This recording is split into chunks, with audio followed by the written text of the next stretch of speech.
Nasawi ang isang barangay tanod matapos tamaan ng bumagsak na malaking sanga ng puno habang nagpapatrolya sa kasagsagan ng pananalasa ng Super Typhoon Nando sa isla ng Babuyan, Claro, Cagayan noong September 22, 2025. Sa isang panayam kay Kagawad Bernie Nunez, nadaanan na ng tanod ang kanyang tahanan.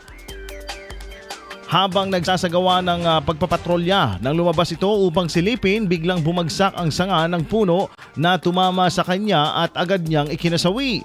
Isang kapitbahay ang unang nakakita sa insidente at iniulat ito sa mga opisyal.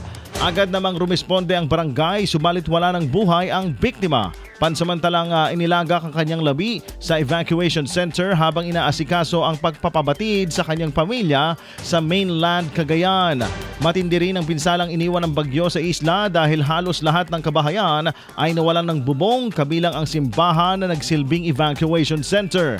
Ayon kay Nunez, ito na ang pinakamalakas na bagyong naranasan ng kanilang komunidad sapagkat halos lahat ng kabahayan, paaralan at establishmento ay napinsala. Tiniyak naman ng mga lokal na opisyal na nasa ligtas na kalagayan ng mga residente habang nagpapatuloy ang assessment sa lawak at halaga ng pinsalang idinulot ng Super Typhoon Nando sa buong barangay.